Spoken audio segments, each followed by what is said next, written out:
নমস্কার দর্শক, আমি কৃষ্ণকান্ত সিনহা শিলচর আপনাদের সবাইকে স্বাগত জানাই। ইম্পর্টেন্ট গুরুত্বপূর্ণ কয়েকটা খবর নিয়ে আসাম, সঙ্গে থাকবেন। ভিডিওটি দেখার সঙ্গে সঙ্গে চটকা লাইক কমেন্ট করে শেখাবে যাতে সবার কাছে গুরুত্বপূর্ণ খবরটা পৌঁছে যাক। দর্শক, ছাত্রছাত্রীরা অনেকেই আমাদেরকে কমেন্ট করেন, প্রশ্ন করেন, অনেক ফোনও আমাদের কাছে আসে যে কালকে আমি বলেছিলাম যে সেই অ্যাডমিশন নিলে রেশন কার্ড থাকলে তাদের কোনো ধরনের ফি লাগবে না। হায়ার সেকেন্ডারি হোক, কলেজ হোক, আপনাদের হায়ার লেভেল এডুকেশন মানে সেই পোস্ট গ্রাজুয়েশন হোক, তো তার জন্য অনেকেই ছাত্রছাত্রীরা আগে ওনারা অ্যাডমিশন নিয়েছেন। তো সেই প্রক্রিয়াটা কি, প্রসেসটা কি? অ্যাকচুয়ালি গতকালকে আসামের মাননীয় মুখ্যমন্ত্রী মহোদয় ডক্টর হিমন্ত বিশ্ব শর্মা মহোদয় অ্যানাউন্সমেন্ট করেছেন যে যে সকল ছাত্রছাত্রীর মা বাবার মানে পারিবারিক বাৎসরিক আয় 2 লক্ষ টাকার নিচে ওনারাই সেই অ্যাডমিশন সেটা বিনামূল্যে ওনারা করতে পারবেন। সেটা প্রজ্ঞান ভারতী যে স্কিম, আসাম সরকারের যে স্কিম, সেই স্কিমের আন্ডারে সেটা পড়বে, প্রজ্ঞান ভারতী স্কিমের আন্ডারে।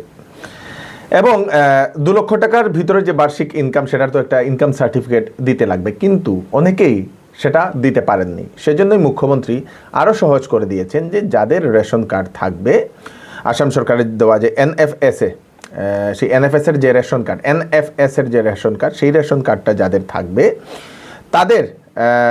তাদের ছেলে মেয়েদের মানে সেই অ্যাডমিশনটা, যেটা কলেজে যেটা অ্যাডমিশন, সেই কলেজে অ্যাডমিশনটা সেটা বিনামূল্যে সম্পূর্ণ হবে। এবং তার জন্য উনি অর্ডারও দিয়ে দিয়েছেন, যদি কোনো কলেজ কর্তৃপক্ষ সেটা মানেন না, এই সব কাগজ থাকা সত্ত্বেও, প্রথম হচ্ছে বাৎসরিক 2 লক্ষ টাকার ইনকামের ভিতরে পারিবারিক মানে বাবার ইনকাম, সে 2 লক্ষ টাকার একটা ইনকাম সার্টিফিকেট হলেই চলবে, না হলে আপনাদের এনএফএস এর যে রেশন কার্ড, সেই রেশন কার্ডটা থাকলেই চলবে। যদি কোনো কলেজ কর্তৃপক্ষ সেটা মানেন না, তাহলে আপনারা শিক্ষা বিভাগের যে আধিকারিক, ওনাদের সঙ্গে আপনারা অভিযোগ দিতে পারেন, অথবা জেলা উপায়ুক্ত ডিসির কাছে গিয়ে আপনারা অভিযোগ দিতে পারেন বলে মুখ্যমন্ত্রী সেটা জানিয়ে দিয়েছেন। মুখ্যমন্ত্রী এও বলেছেন যে কলেজদের বাৎসরিক 110 কোটি থেকে 150 কোটি সেই আসাম সরকারের তরফ থেকে দেওয়া হবে, এবং আগামী 10 জুলাইয়ে সেই ফান্ডটা কলেজদেরকে ট্রান্সফার করা হবে বলে মুখ্যমন্ত্রী সেটা জানিয়ে দিয়েছেন। যদিও অসুবিধার সম্মুখীন হচ্ছেন, তাহলে ডিসির কাছে আপনারা গিয়ে অভিযোগ দিতে পারেন বলে মুখ্যমন্ত্রী সেটা জানিয়ে দিয়েছেন। দর্শকবৃন্দ, মুখ্যমন্ত্রী অলরেডি সেটা সেই মাইগভ আসাম যে পেজ, সেই পেজে আপনারা ফেসবুকে যাবেন, সেখানে দেখতে পারবেন উনি ভিডিওর মাধ্যমেও সেটা জানিয়ে দিয়েছেন ছাত্রছাত্রীদেরকে। আসামের 14টি জেলাতে আগামী 28 জুন পর্যন্ত ইয়েলো অ্যালার্ট, আইএমডি এর সতর্কবাণী, বৃষ্টিপাত হওয়ার সম্ভাবনা বলে আইএমডি সেটা জানিয়ে দিয়েছে আসামের 14টি জেলাতে। তাছাড়া উত্তর পূর্বাঞ্চলের বিভিন্ন জায়গাতেও প্রচণ্ড বৃষ্টিপাত হওয়ার সম্ভাবনা বলে সেটা জানিয়ে দিয়েছে আইএমডি।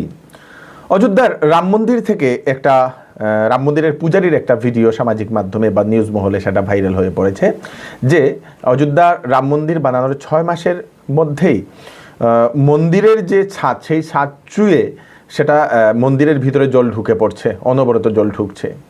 এবং যারা পূজারী, ওনারা এরকম মন্তব্য করেছেন যে কারা ইঞ্জিনিয়ার দিয়ে এরকম বানিয়েছেন, সেটার কাজ হয়তো ঠিক হয়নি, এবং সেটা অতি সত্বর ঠিক করার জন্য ওনারা সরকারের কাছে সেটা আহ্বান করেছেন। দর্শকবৃন্দ, এরকমই পূজারী কয়েকজনের এরকম একটা ভিডিও বিভিন্ন নিউজ মহলে সেটা দেখানো হচ্ছে। দর্শকবৃন্দ, 3টা নম্বর আপনাদের সেফটির জন্য আপনারা রেখে দিন। দর্শকবৃন্দ, 3টা নম্বর আপনাদের প্রত্যেকেই আপনারা সেটা রেখে দিন এবং সবাইকে শেয়ার করবেন। একটা হচ্ছে 1930টা কিসের জন্য? যদি আপনাদের সঙ্গে কোনো ধরনের যদি সাইবার ক্রাইম হয়ে থাকে, আপনাদের অ্যাকাউন্ট থেকে কেউ যদি টাকা উড়িয়ে নিয়েছে, ফ্রড করে, আপনাদের অ্যাকাউন্ট থেকে কোনো ফ্রডস্টার ফোন করে আপনাদের অ্যাকাউন্ট থেকে ওটিপি দিয়ে টাকা উড়িয়ে নিয়ে গেছে, তো আপনারা সেই 1930-তে 24 ঘন্টার মধ্যে আপনাদেরকে ফোন করতে লাগবে সেখানে অভিযোগ করার জন্য। নাম্বার 2, আরেকটা নম্বর হচ্ছে 1915। এটা হচ্ছে গ্রাহকদের জন্য কমপ্লেইনের একটা নাম্বার। গ্রাহকদের জন্য, যদি আপনারা কোনো দোকান থেকে জিনিস কিনছেন, আপনাদেরকে দিয়ে দিয়েছে ডেট ওভার একটা প্রোডাক্ট, এবং আপনাদের সেটা ফিরাচ্ছেন না এবং আপনারা অভিযোগ করতে চাইছেন, তো সেখানেও আপনারা অভিযোগ করতে পারেন। বা সেটা নষ্ট একটা প্রোডাক্ট দিয়ে দিয়েছে, তো সেখানেও আপনারা সেই নাম্বারে 1915 আপনারা অভিযোগ করতে পারেন। তাছাড়া আরেকটা নম্বর হচ্ছে 1064। সেটা হচ্ছে যদি কোনো সরকারি কর্মচারী ঘুষ যদি আপনাদের কাছে চায়, তাহলে আপনারা সেই নাম্বারে আপনারা অভিযোগ করতে পারেন। এই 3টা নম্বর আপনারা নিশ্চয়ই আপনারা সেভ করে রেখে দেবেন। কাছাড় জেলার মিজোরাম রোডে ভয়ানক একটা ডাকাতি 24শে জুন রাত্রিবেলা 1:30 মিনিটে। এক ডাকাতের দল এক টিপারকে আটকিয়ে টিপারের ড্রাইভারকে মারধর করে চাকু গোলা দেখিয়ে সেই টিপারের কাছ থেকে টাকা পয়সা তার সঙ্গে সঙ্গে মোবাইলও লুটপাট করে নিয়ে যায় দর্শকবৃন্দ। সেই টিপারের নাম হচ্ছে জাকির হোসেন, উধারবন্দ পানগ্রামে বাড়ি। আইজল থেকে আসছিল শিলচরের উদ্দেশ্যে।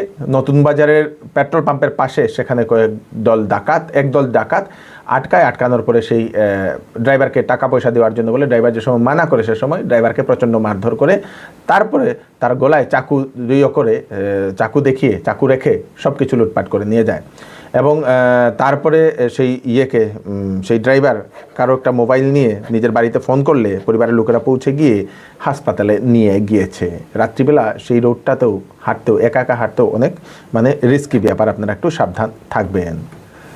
করিমগঞ্জ জেলাতে কাল থেকে শিক্ষা প্রতিষ্ঠান খোলার ঘোষণা করে দিয়েছে, কিন্তু যে সকল স্কুলে এখনও রিলিফ ক্যাম্প রয়েছে সেই সকল স্কুলগুলো বন্ধ থাকবে, বাকি শিক্ষা প্রতিষ্ঠানগুলো খোলা হবে বলে করিমগঞ্জ জেলা প্রশাসনের তরফ থেকেও নাকি অর্ডার দিয়ে দেওয়া হয়েছে।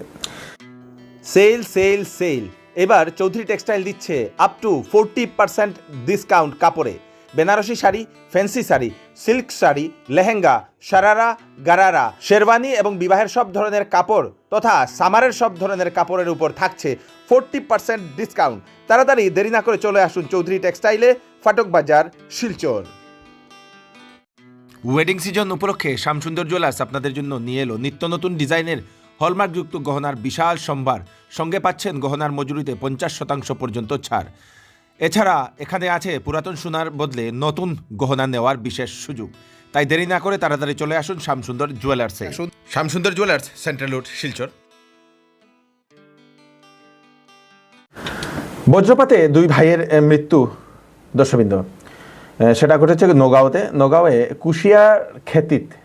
কুশিয়ার ক্ষেত, সেই ক্ষেতে গিয়ে কাজ করতে 2 ভাই একসঙ্গে কাজ করার সময় বৃষ্টি হয়, সেখানে বজ্রপাত হওয়ার কারণে 2 ভাইয়েরই একসঙ্গে মৃত্যু হয়েছে বলে সেটা জানা গেছে দর্শকবৃন্দ। করিমগঞ্জ জেলাতে একটা লাশ পাওয়া গিয়েছিল করিমগঞ্জের STCতে। তারপরে সেই লাশের পরিচয় পাওয়া গেছে লঙ্গাই এলাকার আম্বরখানার বাসিন্দা রাজেশ নমশূদ্র, পেশায় এক টুকটুক চালক। সেই ব্যক্তির শরীরে অনেক ধরনের দাগ ছিল এবং সেই দাগ থাকার কারণে পরিবারের লোকেরা সন্দেহ করছেন সেটা একটা হত্যা বলে, এবং পুলিশের কাছে ওনারা রিকোয়েস্ট করেছেন সেই হত্যার যে কাণ্ডারি, সেই কাণ্ডারিকে অতি সত্বর গ্রেফতার করার জন্য, তার তদন্ত করার জন্য আহ্বান করেছেন পরিবারের লোকেরা দর্শকবৃন্দ। করিমগঞ্জ পুলিশ গতকালকে 10,000টি ইয়াবা ট্যাবলেট সহ একজন যুবককে ধরতে সক্ষম হয়েছে। একটি বাইক নিয়ে পাচার করার উদ্দেশ্যে নিয়ে যাচ্ছিল। গোপন সূত্রে খবর পেয়ে সেই বাইককে আটকে তালাশি অভিযান চালানোর পর দেখা যায় 10,000টি ইয়াবা ট্যাবলেট। সেই ইয়াবা ট্যাবলেটের বাজার মূল্য হচ্ছে 2.5 কোটি টাকা, 2.5 কোটি টাকা বলে সেটা জানা গেছে। পুলিশ সেই যুবকের এগেনস্টে এখন লিগ্যাল অ্যাকশন নিয়েছে। একটা নিখোঁজ সংবাদ। সীতারাম রবিদাস, বাড়ি হচ্ছে মাসিমপুরের কুমারপাড়া, 22 তারিখে শিলচরের ইন্ডিয়া ক্লাবে এসেছিল এবং সেই ইন্ডিয়া ক্লাব থেকে আর বাড়িতে ফিরে যায়নি, এখনও খোঁজাখুঁজি করছে।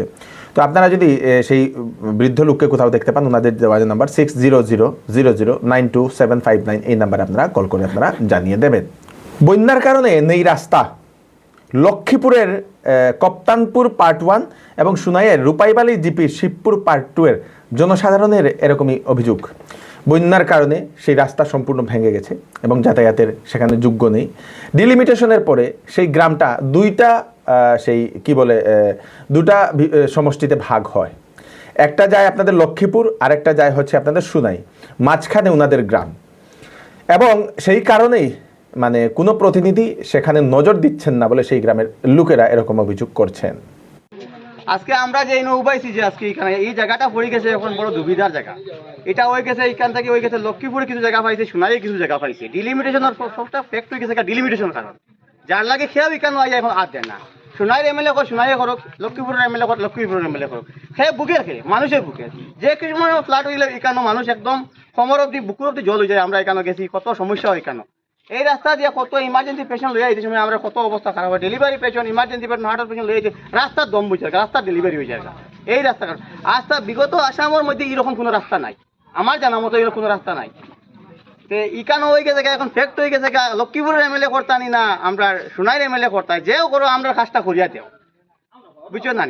আমরা কিতা করতাম, আমরা তো বড় দুবিধার করছি, সব সোনাইট এমএলএ গেছে, লক্ষ্মীপুরের এমএলএ গেছি, সব জায়গায় যাই, কোনোখানে গিয়ে আমরা সুরা হইয়ান না কোনটা।